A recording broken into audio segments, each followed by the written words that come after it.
Hello, and welcome to this episode of the Alien Familiar RPG podcast. I am Clayton. I'm Jordan. Kyle Perkins here.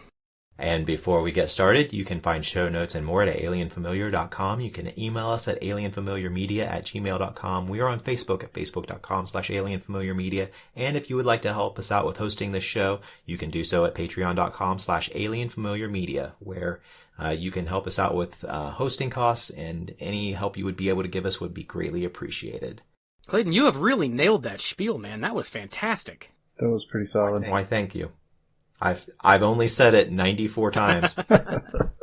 So our topic today, we are going to be talking about experience and character stat improvement. We're just talking about the mechanical side of the characters, how we increase our character's power, how we get better at what we do in role-playing games. So I want to start off with a quote that I love about experience in the real world. Experience is something you don't get until just after you needed it. That's from the comedian Stephen Wright. That's pretty good. So in the real world, experience is you've done something before.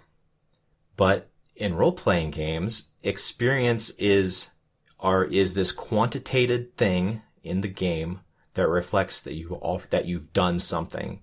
And it's not necessarily that you've done a particular thing before. It's just a blanket, generic thing that says, I have done shit. Would you guys agree?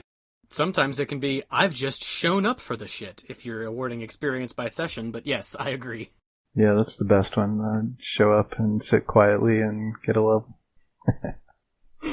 Well, I was going to go into another point first, but that is directly leads into one of my later points, and that is like, as far as getting points, do you feel that it's important that all of the players kind of maintain the same level of experience based on just showing up to the game and just being there, and everybody should earn the same amount of experience points?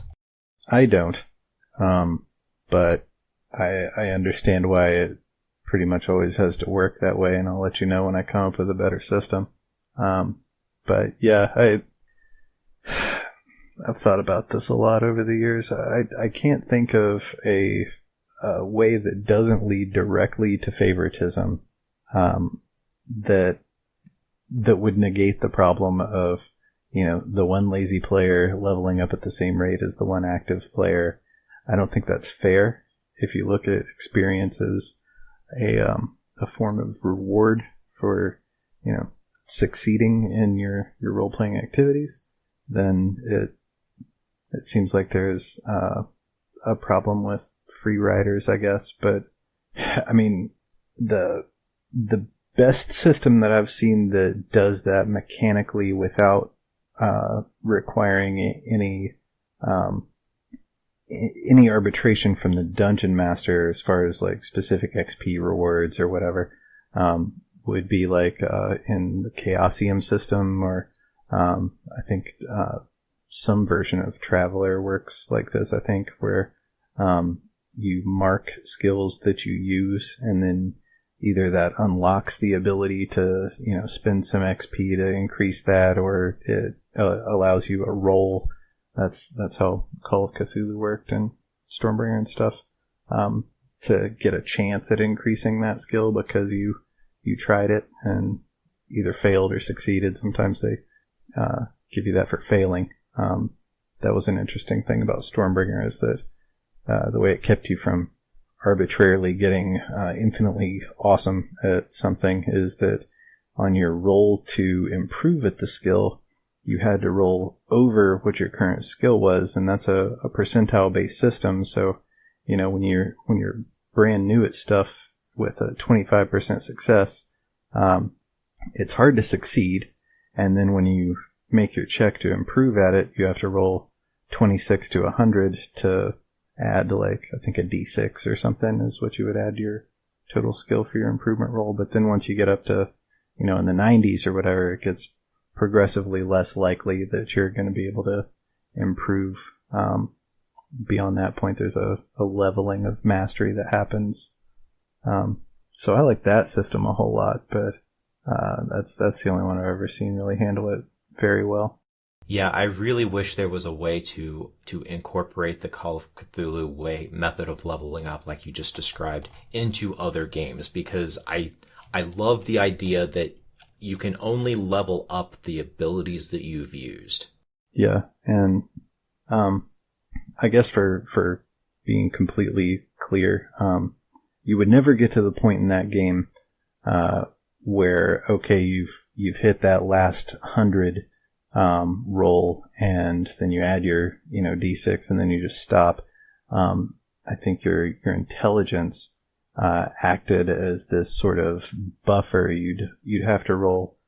The worst case scenario would be 100 minus your intelligence score, and if you got within that upper that high of a roll, then you would always be able to level up just a little bit more.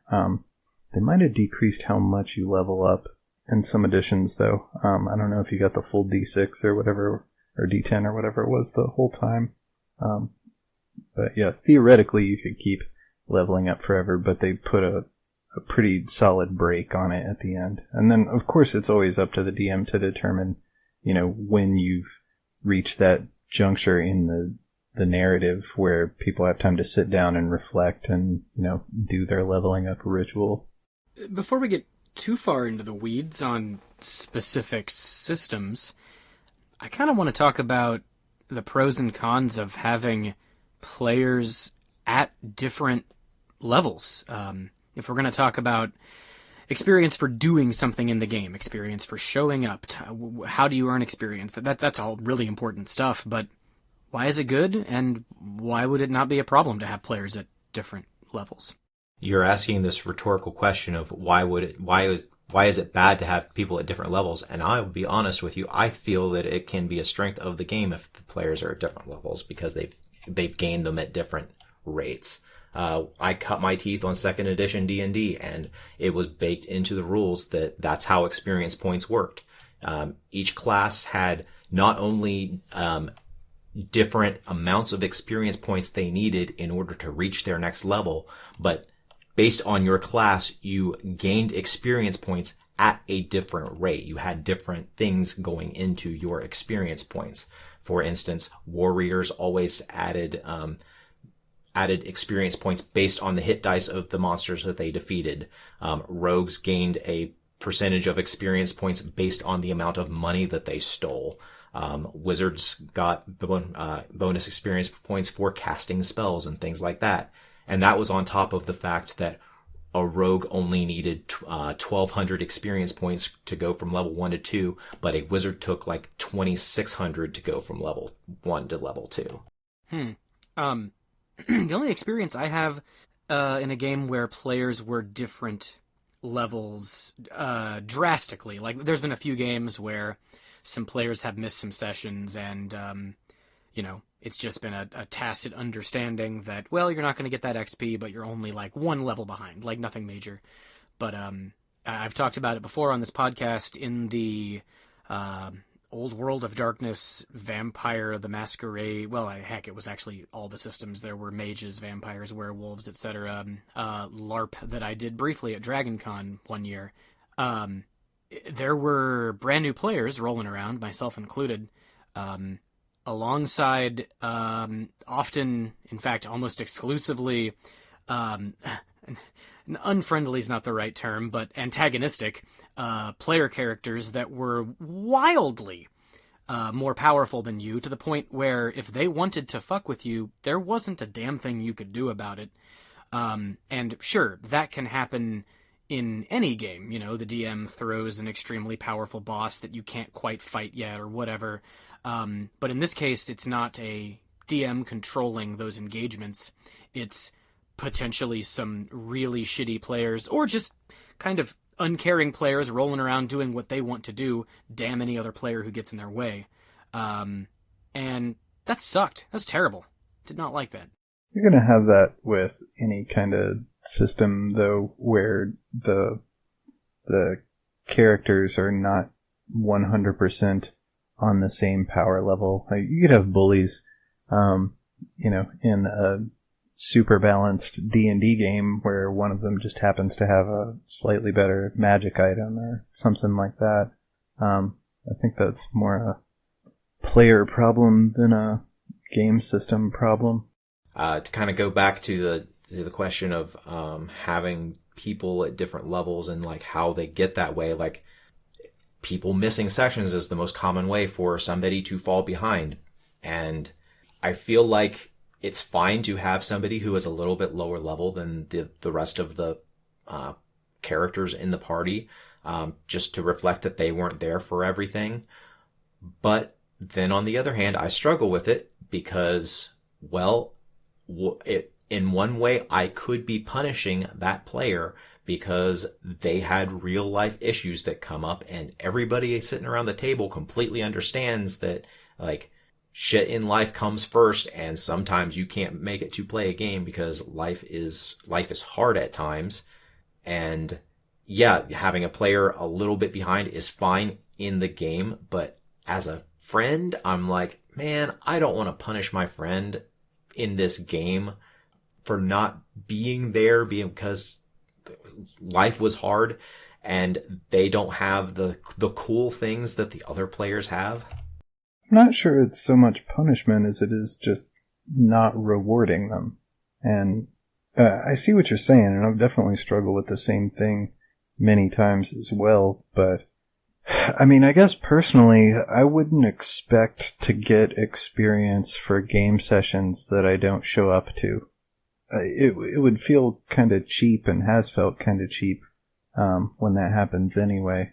Yeah, it sucks that life gets in the way of, fun stuff, but it happens. But I guess a lot of the concern, like tying this to what Kyle was talking about, vampires and stuff, is that there's a concern of an imbalance in the group for power levels in the characters because of kind of the fairly well-founded assumption that the amount of say or the weight of the vote of a particular player and how the game goes, it directly corresponds to how much agency their character has by way of the power disparity in actual numbers between them and the other characters.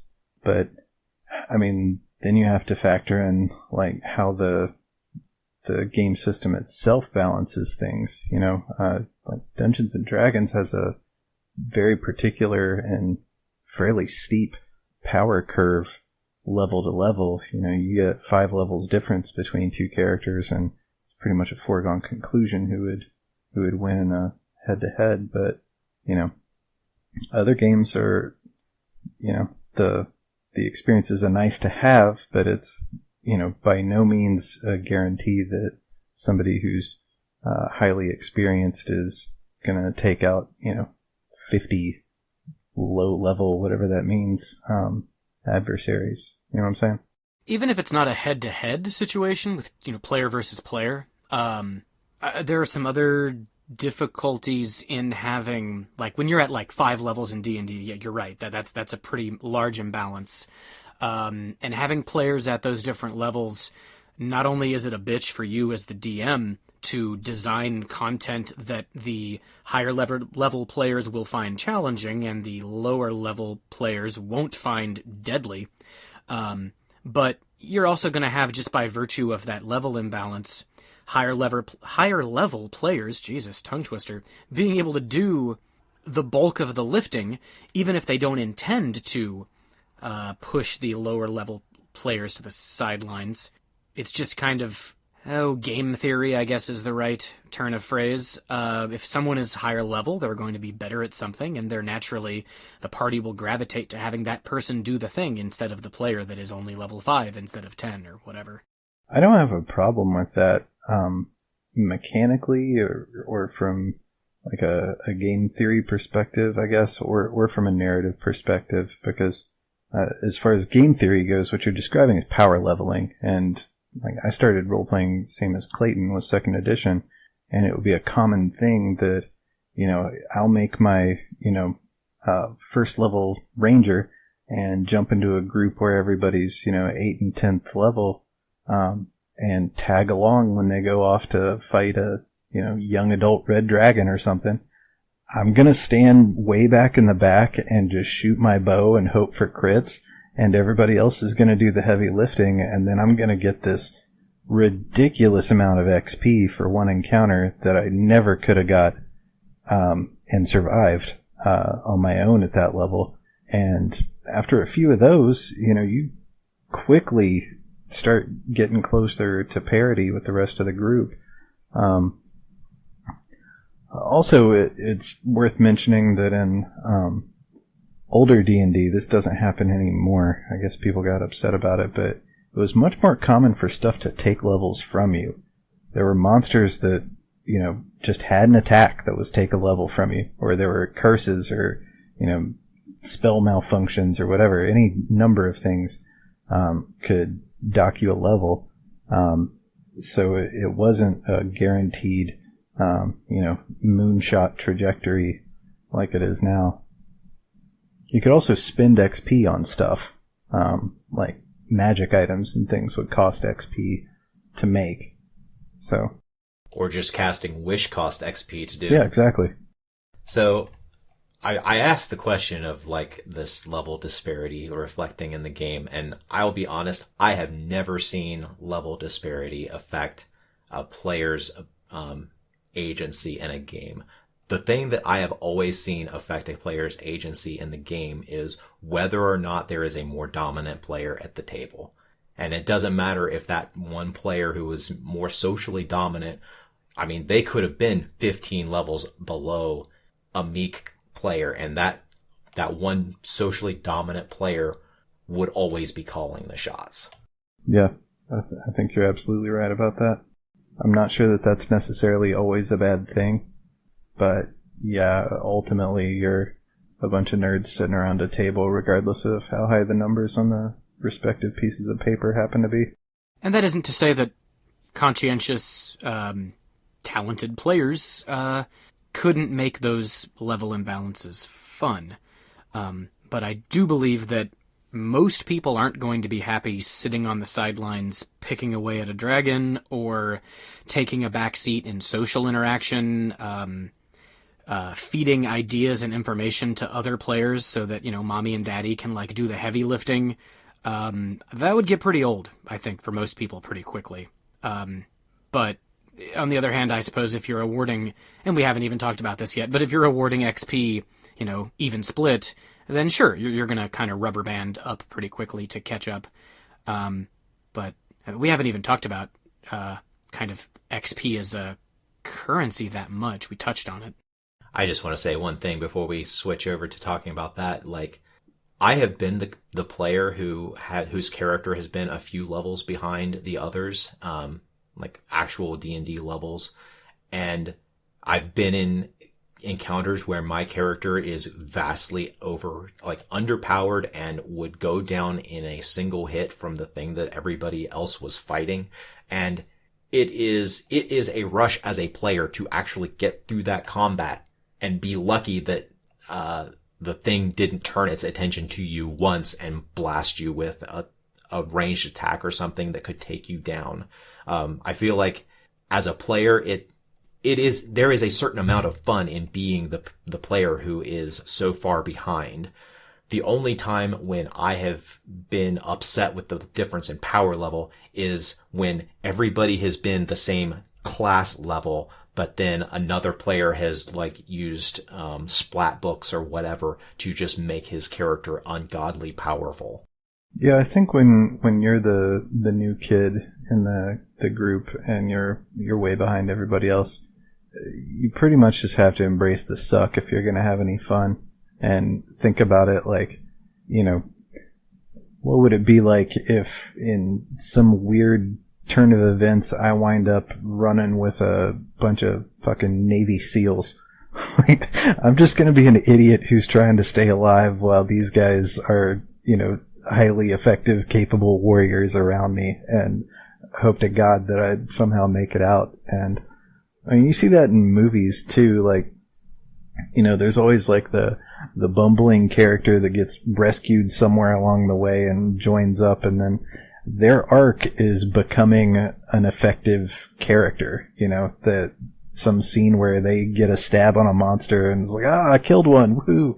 You know, that's a whole thing. So yeah, I think Clayton's right. There's a ton of excitement knowing that with like maybe one attack roll, you could just be dead, and that'd be it. And I mean, really, I think that's if you did something like if your character dies, your next character is like the most draconian one would be start back at first level if you're using a level system. Or, you know, you're going to start back at 5 levels behind or whatever amount. That, I think, gives players a lot more to think about as far as preserving their character than if they know that, you know, if this stupid barbarian dies, you know, Bob the Barbarian is going to quickly be replaced by Rob the Barbarian that has all the same stats. You know, I mean, it gives you something that you've worked for that is precious and that you stand to lose that you can't immediately get back as if you're respawning in a first-person shooter or something. You know what I mean? Yeah, and different game systems and even different editions of the same game can be better or worse at this than others. Like, as I was sitting here, I was thinking about like playing different levels in 4th edition D&D. Like, if you're a couple levels behind in that, there's no way you're going to be hitting the creatures that the other player characters are fighting just because its AC scales with level. You kind of have to play systems where the difficulties of the attacks and things like that don't scale with level like it did in 2nd edition and like it now does in 5th edition.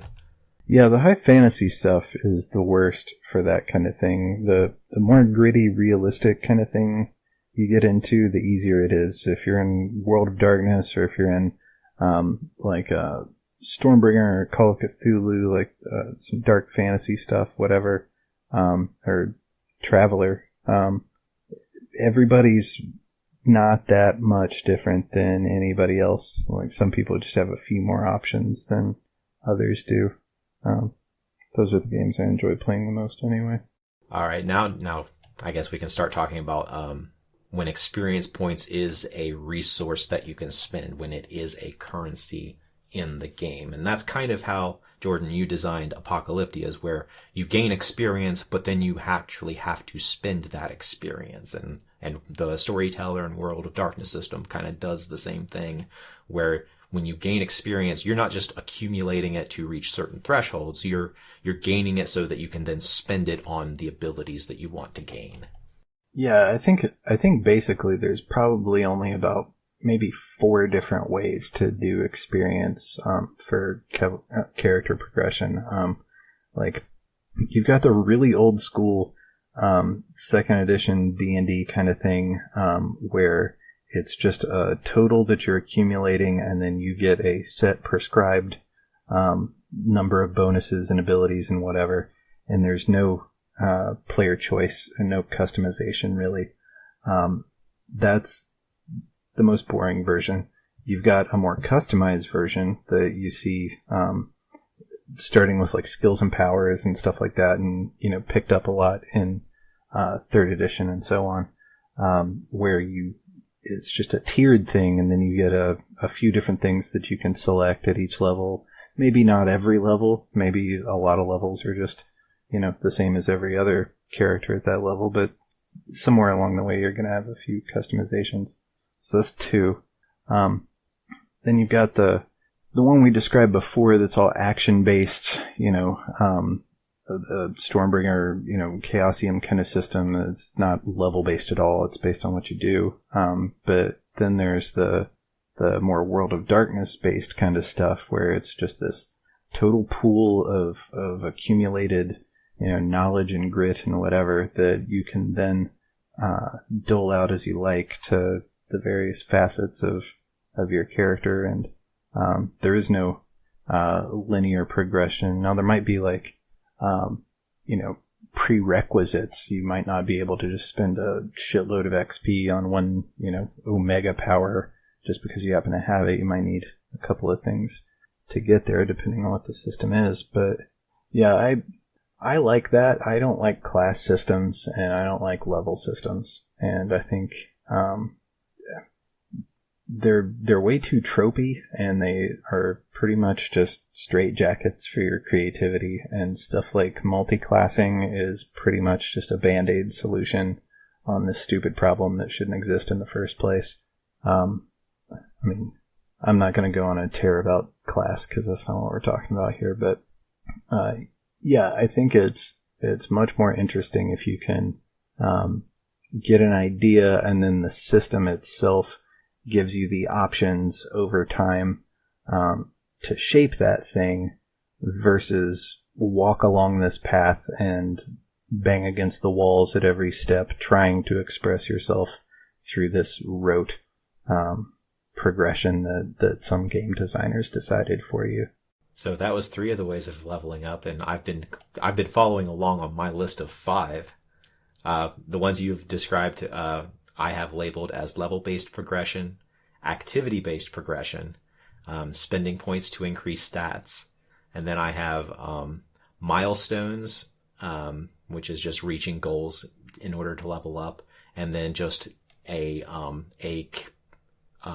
last one is, I didn't have a good name for it, but it's just after so many sessions, you gain some sort of an improvement, like I think attendance based is probably what to call that, I guess.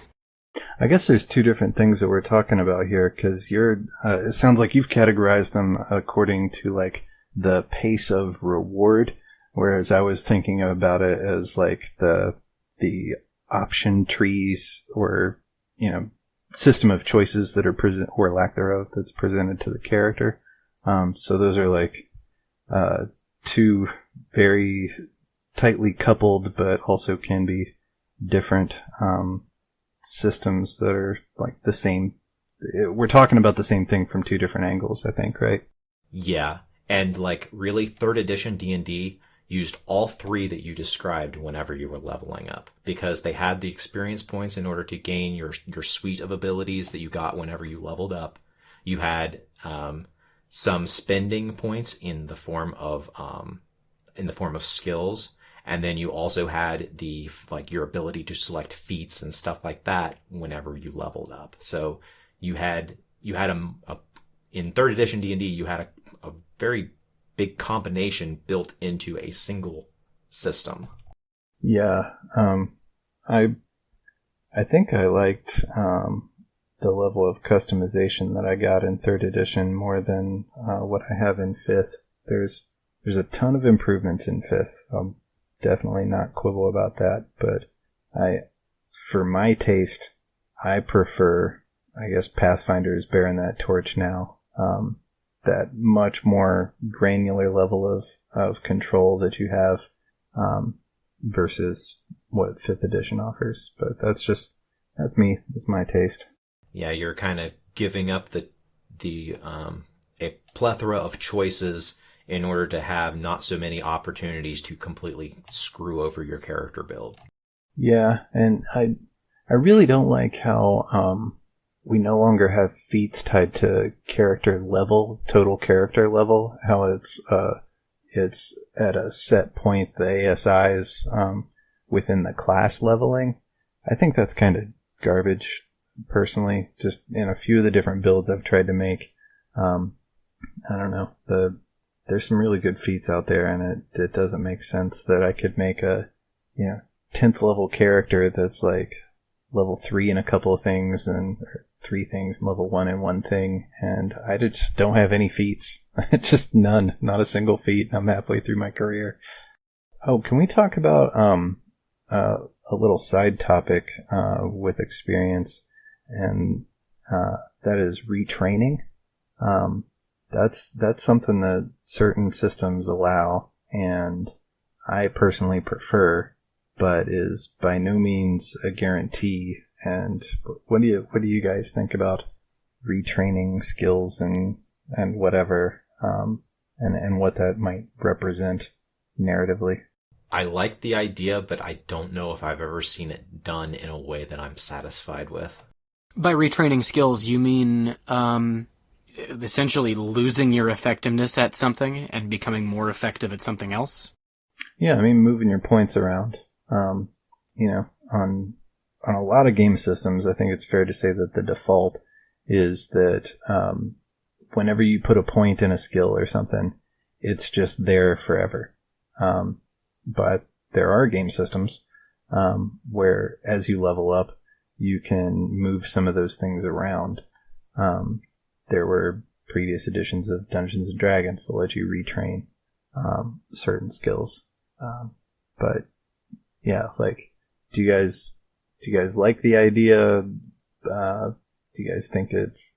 I think Clayton has never seen it implemented well, though he likes it. So I guess I'm asking Kyle now. But I do like the idea, actually, a lot. The only system I've played where it was implemented as such was older versions of Apocalyptia.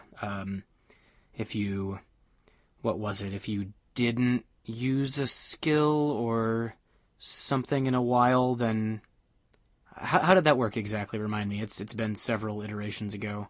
Yeah, I've played with it a couple of different ways, and I'm probably going to have it in this current online one as well because it's easier to keep track of stuff with a computer, watching the clock for you. But the idea was that you got traits and skills, and traits are like your high level attributes, and skills are more granular and low level. And once every given amount of time, I think it was like once a month for skills and like once a year for traits, you could move a point from one spot to another spot. And that was meant to just reflect your character over time, spending less time daily practicing the things that he was always normally good at and starting to devote more of his time and mental energy into other areas. And Clayton, you and I have discussed this in person a few times, but to me, I think that there's something real about that, because if you're into something and then you don't touch it for a long time and then you go back to it later, you're rusty, you're bad at it, and it might take you a long time to get anywhere near as good as you used to be at whatever the thing might be. And then, you can pick up new stuff. Now, maybe there is some amount that you'll never lose, barring, massive brain damage or something. But I definitely don't think that just because I was really good at doing X at one time, that guarantees that I could just not practice that for 6 months and then go back and be immediately as good as I was before, right? I think that's the case with many, many things. I mean, in real life, the 3D modeling, playing the guitar, I've gone 6 month to 2 year long stretches and kind of put down both of those things as specific examples. And when you pick them back up, not only is your body physically less good, calluses have gone away, but also your brain is not great at remembering the specific intricacies of those things. I especially in a post-apocalyptic game, or one, kind of designed with post-apocalyptia in mind, you are going to have skills from normal pre-apocalyptic life that you'll never use again. My God, how to tie a tie? Come on. And you're going to start picking up new skills, like, all those fucking raccoons you're skinning to eat. Yeah, that kind of metamorphosis is exactly what I was trying to capture with that, because it seems to me like we have some finite amount of mental resource that we can devote to whatever our pursuits might be at a given time. And, based on the pressures of life and, what all's going on around us, that's going to determine how we allocate that finite amount of mental resources. I'm sorry, Clayton, I cut you off. No problem. And I like the idea behind it, like that yes, these abilities, these certain abilities that I don't use will atrophy, that these other these other new abilities that I am picking up out of necessity will grow. But in the vast majority of games that I've been in, I mean, I could probably, a clumsy carpenter could count on one hand the number of times I've been in campaigns where the span of time in the game has been something that I feel would be comparable to the amount of time that it takes for you to lose the types of skills and abilities that you're talking about atrophying. Like, atrophy takes a while. It's not just muscle atrophy that, like, you're talking about the mental atrophy as well. And then that it takes a while for your brain to forget stuff. For sure. And that's part of the struggle that I've had with trying to implement this is what time scale are you looking at? And, a lot of that depends on what kind of story the DMs want to tell. If it's, a story that spans a decade and you're having downtime on the scale of like 6 months at a time sometimes, that's a rare thing. I think I've played one game like that ever. Then that kind of stuff would come into play. But if you're just doing day by day, session by session, then yeah, you might never get there. Which is why I've, been dragging my feet implementing it on this newer version. I've got a rough draft, but I'm still thinking about it. With Apocalyptia, though, I'm kind of wondering about that. Like, and this ties back into our bigger conversation about experience, is like this weird phenomena where a guy can go his whole life until he's, say, 18 years old, and he's a 0 level commoner, and then over the space of like 3 to 9 months, suddenly he's one of the greatest warriors in the kingdom because he was out there killing goblins like a motherfucker. And then as soon as he stops, he could live out the rest of his days and not get any better at anything. And so, like, what is going on when you try to map experience gain for a character to the real world, or rather in-game passage of time for these people? And like, the media that we consume never reflect what exactly you're saying, because in like books and movies and stuff, like, the legendary swordsman is always as good as what he was in his prime, right up until basically the day he dies. He has that persona of the legendary swordsman, and it doesn't matter how long and how white and thin his mustache is, he's going to be that master swordsman in the fiction the entire time. And it, like, if you're making the game where those abilities can atrophy, like the swordmaster who has secluded himself away for decades away from the world and is just in silent contemplation, he's going to be able to kick ass once the bandits come knocking on his door. That's a funny trope I hadn't thought about. I mean, obviously, in real life, to maintain that level of skill at something like that, even if you practiced every day, which you typically need to maintain that level of skill, you are going to get old. And I'm okay with that not happening in most of my games. Sometimes it is fun and interesting to play either a very young or a very old character who, as a natural result of that, has penalties to their stats. But typically, if it's... I guess what I'm trying to get at here is that I'd like to be able to choose what things to allow to atrophy. If there's something I'm very good at, and I even if I'm not using that every session or every other session, but I want to keep it as a facet of my character, I think I should be allowed to do that, with the explanation, if there is one needed, being, yeah, during downtime I practice that thing every now and again, something like that. I could see doing a system where, like, you are, like, the game master asks the player, hey, you've had all of this downtime, what are the, like, if there's a system of, well, how many skills are in Apocalyptia? 15? 16. 16. Okay. Of the 16 skills that you have, what are the what are the 10 that you're actually working on and maintaining? Mm-hmm. And then force a roll on the ones that they don't choose to see whether or not those ones atrophy or something like that. That's interesting. I don't hate that. Along these lines, something that I've thought of before is, and it just came to mind again, is the idea that it's sort of assumed in the mechanics of every game system that I've seen that your character is living at their peak potential, that they are, as good at that time as they possibly could be, and, they've got points split out however, and, maybe you made an optimal character, maybe you didn't, but the point is, you've spent all of your points. But there's a lot of people who don't get anywhere close to reaching their full potential. And it's, in some sense, sort of an open question of what is the peak of human potential. That's the whole purpose of things like the Olympics and, any of these world level competitions in any endeavor.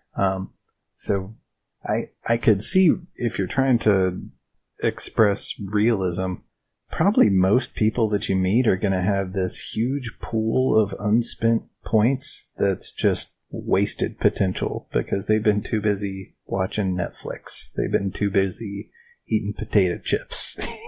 It's just all these other things that are not making you, this superhero kind of character that are just so much easier and more short-term rewarding to spend your time and energy on. Age 26. That's peak. Everything after that is downhill. For what? Mental and physical. That 26 is about the time the human brain has reached its full maturity. And if the genius mathematicians, by 30, they've either done their genius thing or they don't.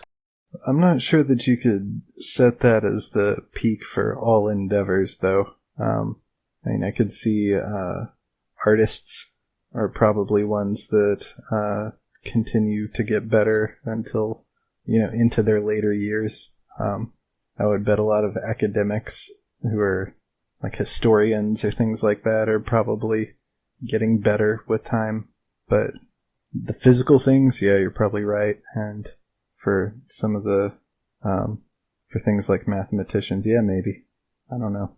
Well, it kind of goes to what are the things that are dependent on physical and mental ability, and which ones are dependent upon experience, where experience is just you've encountered things before. Things that require experience, yes, you are going to continue to get better at over time just because you're going to have had that experience. But it's like in the military, how many ace pilots are there after age 30? How many of them continue to go up into the sky and continue to do the type of hotshot shit they did whenever they were in their 20s? Well, there's Maverick. You see, I would say there are many pilots who fly into their 50s, but they're doing kind of mundane, low-energy fighter pilot shit because, we don't see a lot of intense fighter pilot shit these days. Anytime the U.S. Air Force goes up against another Air Force, most of the times their planes are 30 years old and get blown up on the ground. But I think that an interesting real-life example would be astronauts.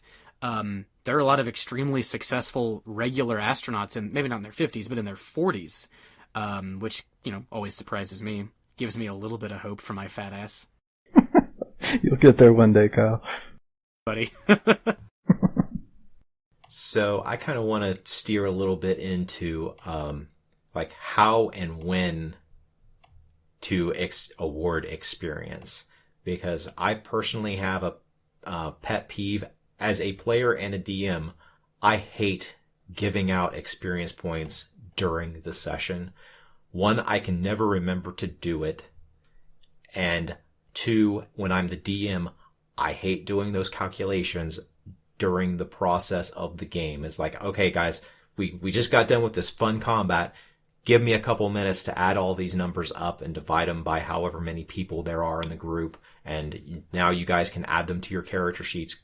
Here's your portion. Here's your portion of the math to do yourself. I hate doing it during the game because it just feels like it's a break then in the game, when a lot of times I want to get to the thing that's going to be exciting happening next. Yeah, and it doesn't even matter unless you're gonna get a level right then and there. So, like, really, who gives a shit at that point? And I hate it too, Clayton. Especially the discretionary experience, the calculations or whatever. But as soon as you point out something cool someone did and say, "Yeah, 50 XP," and everybody else around in the group gets salty. Whether they want to admit it or not. That's why I just went the lazy route with Apocalyptia. I'm like, okay, whatever your character's brains is, the smarter you are, the more you get out of everything you do. So it's not really on me, it's on you. If you're a dummy, it's your fault. There's nothing I hate more. There might be some things, but I find it very annoying at the end of a session when the first word out of that player's mouth is, "So how many XP did I get?" I've definitely been guilty of that at the end of the session. It's like, Jesus, man, like, we just finished. Like, you're not even gonna give me, like, some kind of, like, cigarette break or something? Like, you're not gonna, fucking take a breath? Like, God, you fucking needy. Am I talking about sessions or sex? You want to add a boy and a poop break? I mean, come on, man. I just killed a fucking dragon. My life was on the line. I want some fucking reward. This is, it's time to write that paycheck, boss. As the DM, yeah, Kyle, I'm completely in your camp, but as the player, if I don't say it right then, I'm going to forget. What do you guys feel about, like, the different scales of experience points? Like, in D&D, even at first level, to go from, in the current edition of D&D, it takes 300 experience points to go from level 1 to level 2.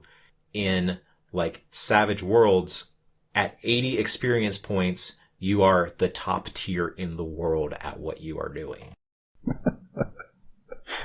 Just kind of the experience bloat that goes along with it's built into certain games where they just have higher numbers, and the higher numbers don't really mean anything other than, oh, well, these numbers are bigger than the numbers you had before. This is part of what I don't like about level-based systems. If you're gonna make it like logarithmically more difficult or exponentially more difficult or whatever your scale is gonna be, all that happens is that the monsters wind up being worth more XP, and so it all kind of keeps the same pace, because what you're trying to do is keep this consistent reward cycle going, where it's variable on the micro scale, but it's fairly predictable on a macro scale. I mean, it's the slot machine kind of effect that you're trying to do to keep players hooked and having fun. Every single game design is built on that feedback cycle, and so I don't know. It seems kind of meaningless, whatever the actual numbers happen to be, because in practice, you're going to have a revolt on your hands if you go like 10 sessions and nobody's leveled up. If you're playing a level up game, regardless of what level everybody is, right? I don't know, Kyle. Did that happen in Wanderer's game? And Jordan and I are both sitting here nodding our heads while we wait for you to respond. I definitely am. You guys, there was like a warbling. I don't know. You're kind of breaking up on me. That was the sound of me being revolted. But it, suck my dick.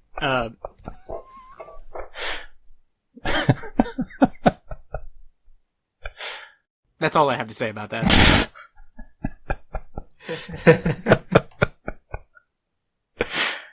Alright, I just have one last point, and it's another pet peeve of mine with regarding experience points. I hate how, particularly in D&D, because the numbers are it's the big numbers system. They try to make it really easy to calculate because the numbers that you need in order to gain experience points from level to level, they're all divisible by 2, 3, 4, 5, and 6. All of those numbers are divided by that. So if you have a party of people, you can, with between 2 and 6 people, it's easy to divide. And then they make 25 the basis for experience points for everything. The lowest amount of experience points you can get is 25. And that's divisible by 1 and 5. Yeah, that's infuriating. Or 25 if you've got a really big group. Everybody gets one. I don't understand why it is that a wizard with 18 intelligence gets as much XP out of a session as a barbarian with 8 intelligence. That annoys the hell out of me. What does being smart mean if it doesn't mean that you learn faster? Well, in the homogeneous world of D&D 5th edition, and I say that neutrally, neither positive nor negative in this case, the wizard and the barbarian are both improving equally at very different things, I think, is what they're trying to say. The barbarian is getting more calluses on her hands from swinging that axe, and the wizard is learning to cast spells better. You know, I think that's the idea. But if the barbarian wanted to spend an ASI and, like, learn some languages or learn some magic or whatever, they could do that. Like, it doesn't really matter. And if they fuck being a barbarian, let's say a wizard with a 12 intelligence versus a wizard with an 18 intelligence.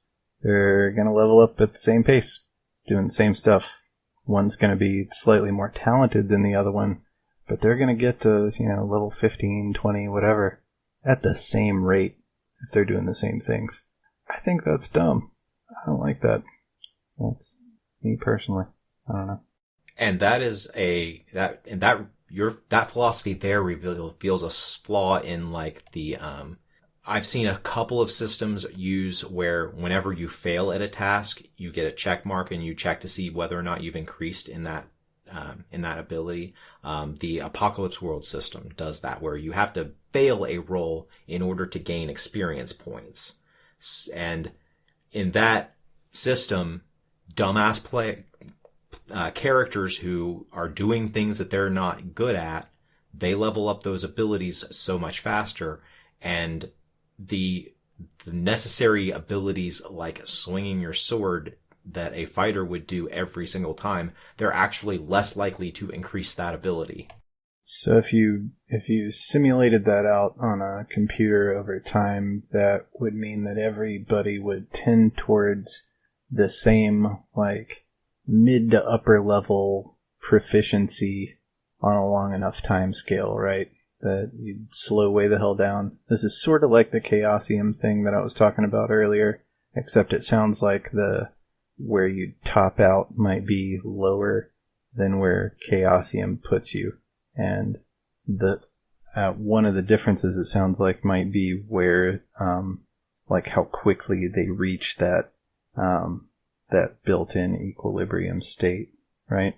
So if you're failing real fast, you'd get there real quick.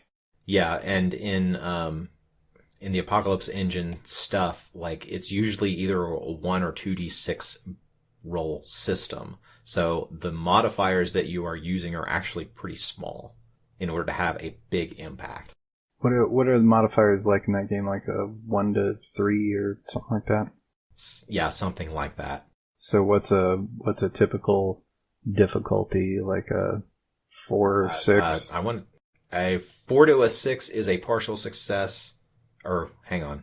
In a 2d6 system, a 6 to an 8 is a partial success, and then an 8 plus is a total success. And most of the time you would have a +3 modifier, because in the things that you are already good at. The more I've sat here and thought about this, the more I'm kind of hatching this idea of at some interval, you get some amount of experience points, and you have to basically keep refreshing your skills with that experience against an attrition force that is draining you of it, so that rather than it just being a linear stacking over time, it's more a fluid thing where you just keep having to refill the bucket on the skills that you want to prioritize, and then let the ones that you're not that interested in drain over time. I wonder how that would work out. I don't think I've seen anything like that where, level by level, where, XP interval by interval, there's something that's diminishing you. It's always assumed that if you get a +1 to something that's part of your character's stats, it's always going to be there unless something extraordinary and unique comes and removes it from you, right?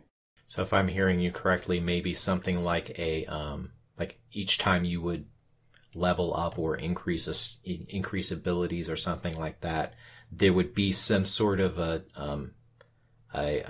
maintenance tax you would have to pay before you then went and like improved something.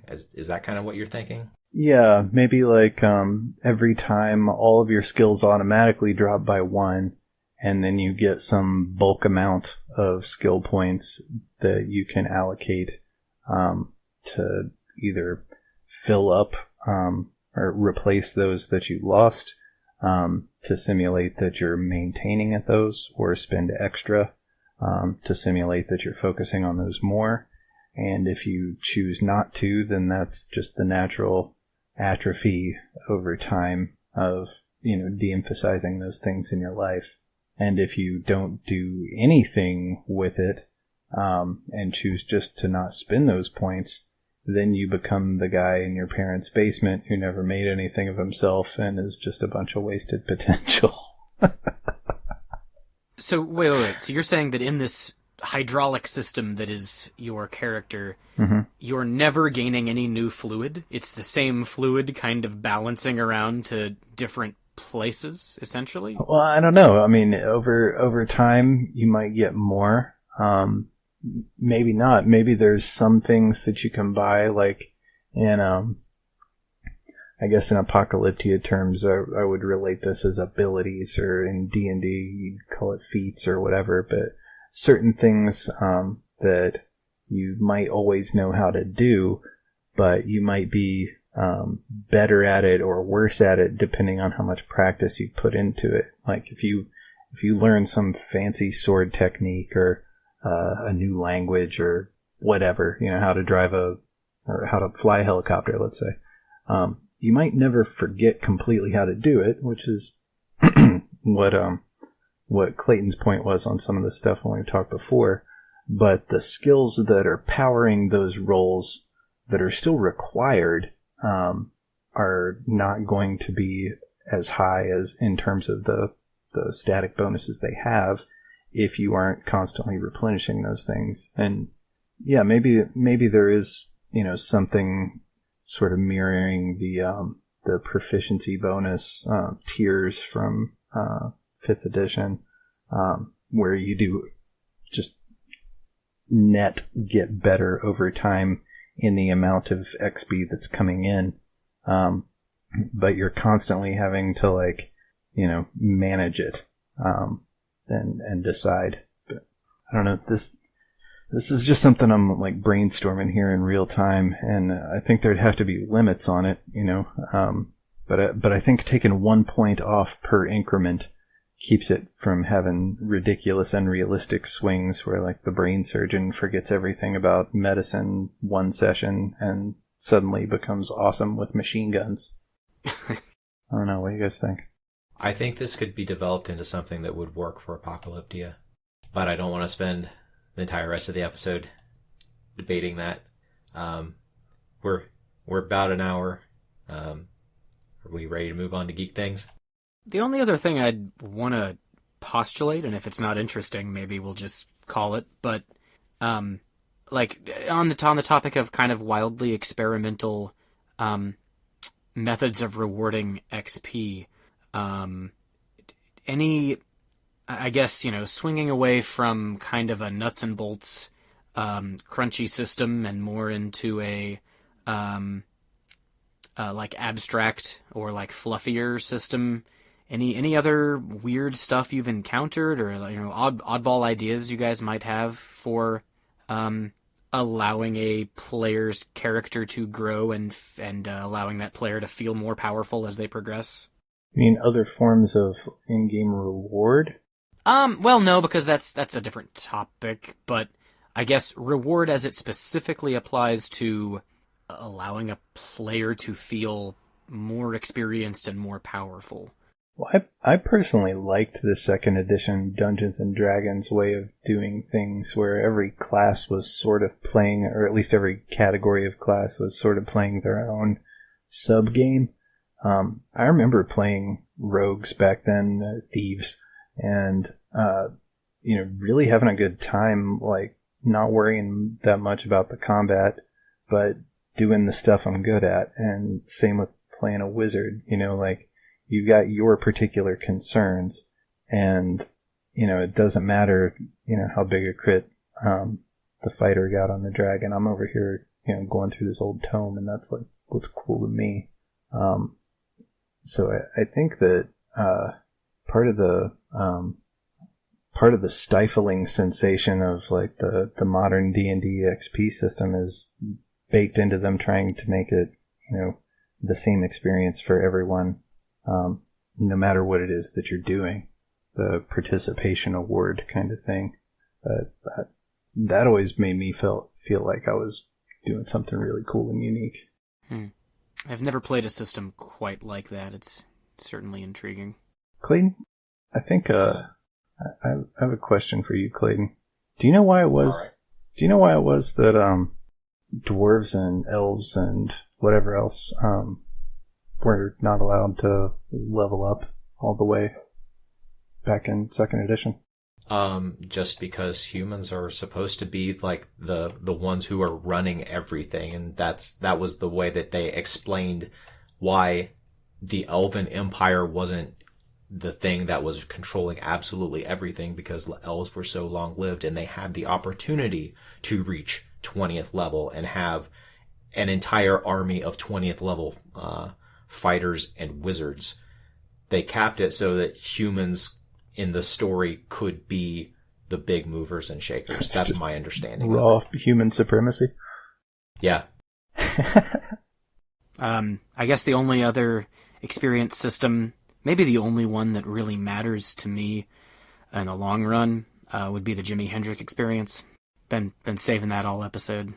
If we've got like 10 minutes, Clayton, I want to poke you on this one. You've said before that you, I think, prefer, is what you said, games like Traveler that from the outset assume that your character's not really going to be changing much at all, that you're already where you're going to be for the story, and there is no quest for improvement.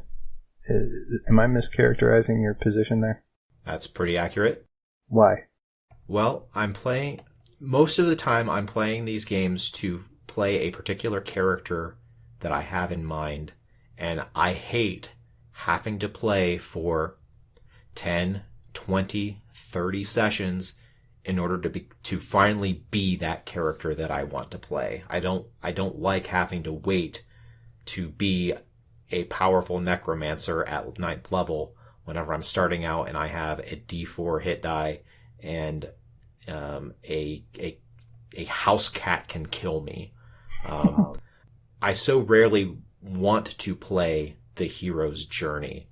I want to get in there and I want to be the character and have the in-character, like, psychological growth, but I want to already have the stats that make my physicality cool. I understand the case for wanting to be more powerful from the beginning so that you can be the character that you have in mind.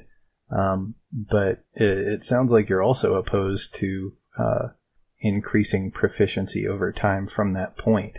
Is that right? The angle that I don't like it is just where most games take place over such a short amount of time. If we were to play in one of these hypothetical games with it that take place over years or decades, yeah, I'd be like a pig in mud designing this character and like figuring out how his mind changes over time and how his abilities would reflect that. But I don't know if I've ever played in a game that took place over the decades that would reflect what I feel would be this shift in competency that a lot of stories seem to portray. I don't want to play a game where I am the Mary Sue character who, like, just the first time I do something, I learn how to do it so well that in the course of 2 in-game months, I go from a level 1 nobody to a level 20 like hero of the world. I just don't like that story. What do you guys think is a believable and still fun and rewarding pace to have noticeable power increase in your character over time, like in-game time? I think in real life, if you do something with a regimen and with improvement in mind, and you do it as regularly as your body will allow you to do it, in a couple of weeks, you're going to be better at that thing. Maybe not drastically, not hero of the world better, but you're going to be better at that thing. Mm-hmm. So when I was making my chainmail, it took me 5 months of doing it for many hours a week before I got to where I felt pretty competent doing it. Whenever I started my job, my current job, I was at that job for maybe 9 months or a year before I actually felt comfortable and at least competent in what I was doing. So I'm thinking that that's kind of the time frame for a development of a new suite of abilities is 6 months to a year and a half. What would you, since we're all probably most familiar with this at this point, in terms of like a 5th edition, like if there were still bonuses to do in something, let's say proficiency bonuses, we'll say, or are you saying like 1 year for a +1 proficiency bonus? Is that what you're talking about? Well, I don't know about that. I would say maybe that like a couple of months for the time scale of being able to go from casting level 1 spells to level 2 spells. Yeah.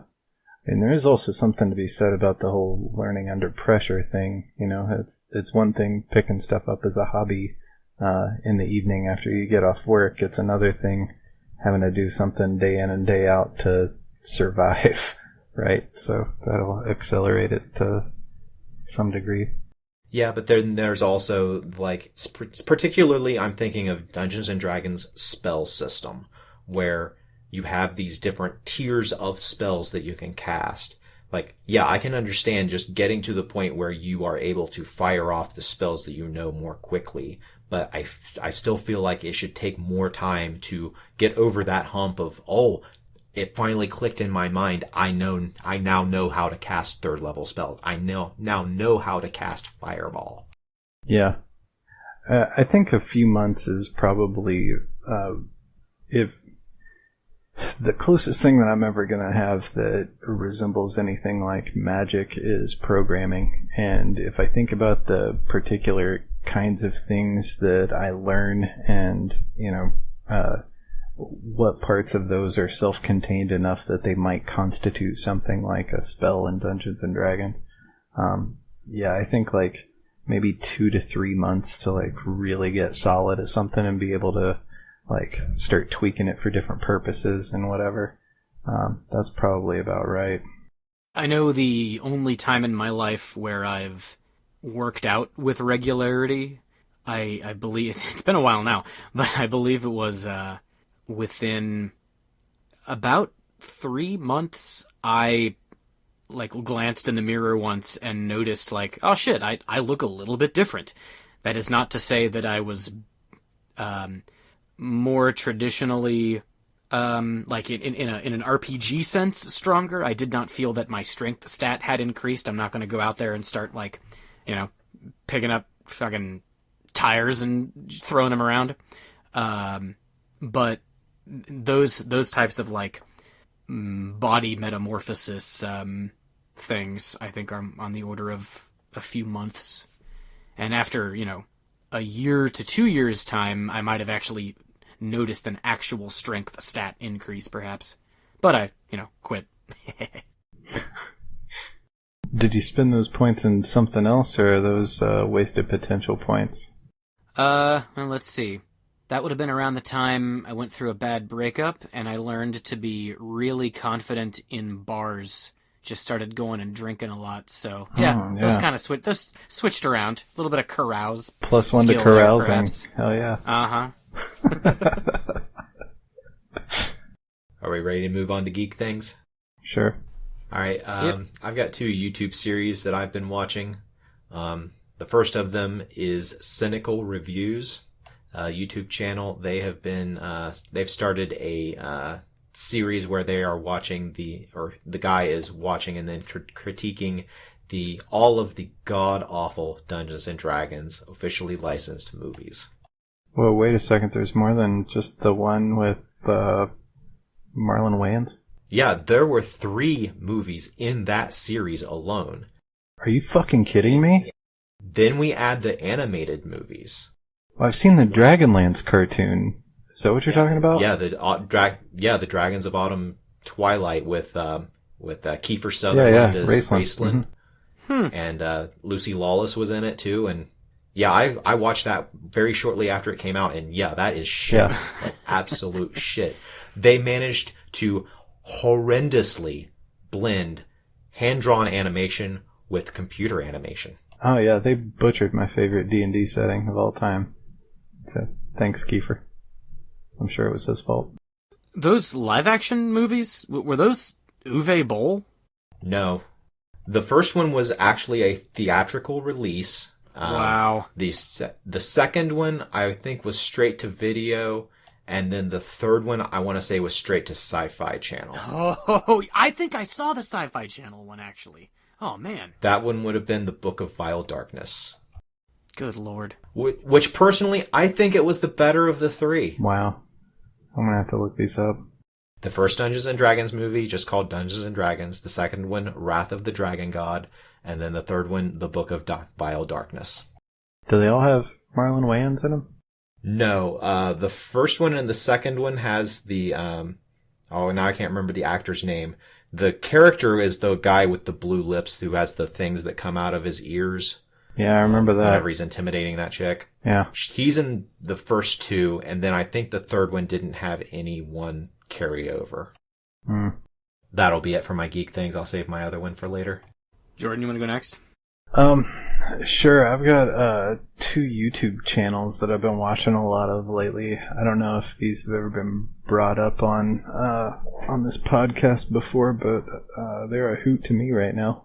One of them is called Todd's Workshop, and the other one is called the Slingshot Channel. And in both of these guys are basically just like testing and reproducing medieval weapons. The Slingshot Channel is all about like bows and crossbows and slingshots, obviously. But the Todd's Workshop one gets into cool things like sword catcher, sword breaker, daggers, and testing plate mail, and all sorts of interesting things like that. And I've gone to both of these guys' channels quite a bit when trying to work out the relative numerical properties of pieces of equipment and so on for role-playing games. So it's interesting stuff. Check them out. I also have a pretty funny story. This is just a news story. Recently there was some company, and I can't find the name of the company, where the employees in France decided that they would surprise their boss by paying for him to do a ride-along in a fighter jet, I'm guessing is a French Air Force fighter jet. Now, this guy was an old man, and he had never expressed any interest in being in a fighter jet. They just decided this is a thing they would offer him. And so he had some kind of like smartwatch thing on, so they actually looked at what his heart rate was during all this, and he was like full on tachycardia mode, like just freaking out. But he got in. There's a pilot, flying the fighter jet, and at one point, when the jet is climbing, this guy freaked out so much that he accidentally grabbed a hold of the ejector lever and ejected himself from the airplane. He had not fastened his helmet properly, so it went flying off. Lucky for this guy, the chair, parachute, and everything worked, and he's fine. He went to the hospital, but the poor pilot had to land the jet with no canopy. Oh. Good Lord. He had some facial damage from the explosive ejection, but I guess whatever the French air control department is looking into this now, but it's looking like it's kind of a no fault accident kind of a situation, but crack me the fuck up. Jesus. I think those people just wanted to kill their boss. Yeah, I was on CNN the other day. Poor guy nearly had a heart attack. I mean, one, I can't believe the pilot was flying around. If it's France, probably a Rafale fighter jet. That's what it was. Like it was a fucking open-top World War I biplane style. And oddly enough, that's actually not the first time I've heard of that happening. There was a U.S. Military commander. No, not a pilot, but he was a fairly well-respected. He outranked the pilot, certainly. Dude, I forget if it was Air Force or Navy. It might have been Air Force. Just going along for a ride. And he knew better. He didn't pull it accident. Well, he did. He wasn't freaking out or flailing around, is what I mean to say. But he went to grab his seat just to like brace himself during a maneuver, and he pulled the ejector lever and launched himself out. So it's more common than you might think. At 64 years old, this guy was. That's fucking nuts. Oh my gosh. So not only did he get a fighter jet ride, but he also got to go parachuting. Yep. Yeah. I wonder who got fired for this idea. Probably his whole team.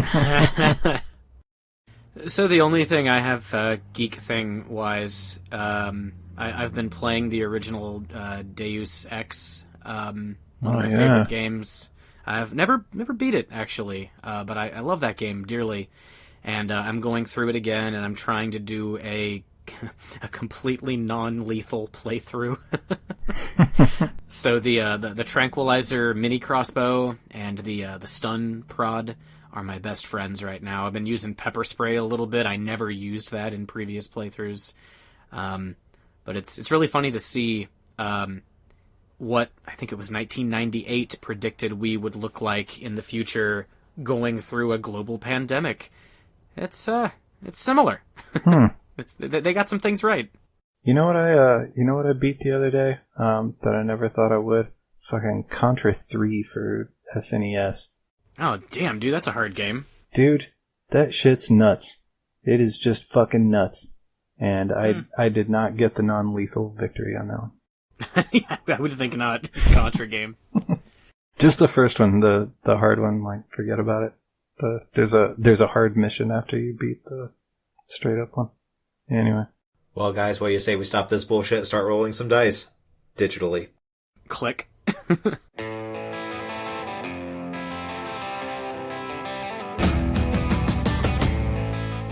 This has been a production of Alien Familiar Media. You can find past episodes and more at alienfamiliar.com. You can email us at alienfamiliarmedia@gmail.com. This production is protected under a Creative Commons non-commercial attribution, no derivatives license. Music for this episode is Suburban Outlaw by Forget the Whale and can be found at freemusicarchive.org.